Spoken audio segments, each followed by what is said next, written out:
Non, ils s'attendent pas tous à se faire masser. Ça évolue un peu les mentalités.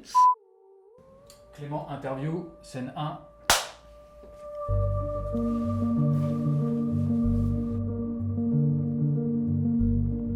Je m'appelle Clément, je suis kinésithérapeute. Je suis spécialisé dans les troubles musculo-squelettiques et dans la kinésithérapie du sport. Le rôle du kiné par rapport à ses patients, c'est dans un premier temps vraiment qu'ils récupèrent leur état antérieur. Et parfois, on est pas mal confronté à des patients qui ont une perte de confiance en soi après la blessure. Et moi, mon intérêt, c'est vraiment de leur redonner confiance dans le mouvement, en échangeant avec eux, en leur prouvant que tout simplement le fait de bouger, c'est pas mauvais pour eux et ils n'ont pas besoin de rester droit, de se figer, d'avoir peur, de casser plus de tissu ou quoi. C'est vraiment de redonner confiance en son corps et dans le mouvement. Cette approche, je l'ai acquis depuis quelques années en fait. Quand on est kiné au début, on sort de l'école, on connaît plein de choses, mais il nous en manque pas mal. Et moi, j'ai eu de la chance, je me suis formé un petit peu à droite et à gauche, et notamment, ça m'a amené en Australie. En Australie, j'ai vu un kiné qui s'appelle Peter O'Sullivan. Et moi, ça m'a un petit peu changé ma façon d'aborder mes patients.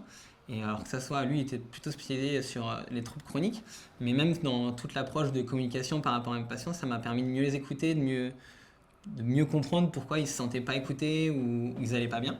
Et moi, ça m'a un peu changé ma vision de mon travail. Être bienveillant avec ses patients, c'est tout simplement savoir le lâcher au bon moment, quand il faut. Parfois, on a des patients qui on s'entend bien, du coup, forcément, la relation, elle est un peu différente.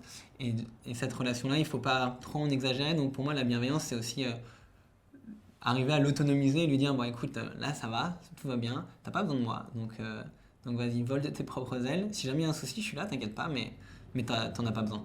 Un de mes souvenirs les plus forts en tant que kiné, c'est justement, je venais de rentrer d'Australie et j'avais vu ce fameux Peter O'Sullivan. Et une fois, j'ai une patiente qui arrive vraiment, bougeait pas le dos, elle pouvait à peine marcher plus de 100 mètres, enfin, ce qu'elle me disait, et je la croyais, c'est pas le souci, mais c'est vrai que le fait d'avoir discuté avec elle, et rien qu'en discutant et en la stimulant dans le mouvement, que derrière, les résultats étaient assez incroyables et assez rapides, moi, c'est un moment assez cool et que j'aime bien le ressentir assez souvent, mais ça, c'est vraiment une des choses où on a l'impression qu'on a un petit peu un pouvoir, même si on l'a pas, mais on a vraiment aidé le patient de façon rapide, claire et nette à retourner dans sa vie antérieure en fait.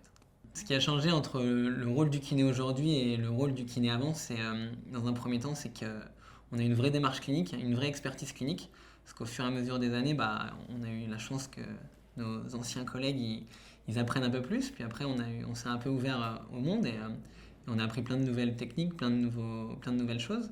Et maintenant, on a vraiment une vraie expertise. Donc, autant de communication, de plus en plus en psychologie. Après, on a quelques outils comme la thérapie manuelle ou comme le dry needling, des choses comme ça. Et maintenant, le but, c'est vraiment de les remettre en mouvement. Donc, nous, on a de la chance, on a une salle de sport à côté. Et dès que je peux, je les amène là-bas parce que ça veut dire qu'ils vont de mieux en mieux. Donc vraiment, notre travail aujourd'hui, c'est vraiment un rôle de psychologue avec un petit côté prof de sport. Puis des qualités en communication, je pense. Tout ça, on l'aide un petit peu de certains outils comme la thérapie manuelle, orthopédique, ou après, il y a plein d'outils avec lesquels on peut jouer, mais c'est assez vaste. Si je devais me décrire en tant que professionnel de santé, je dirais que j'espère qu'on dirait Clément, il est compétent, euh, il est humble par rapport à ce qu'il fait et surtout, il est bienveillant pour ses patients et pour le bien de ses patients.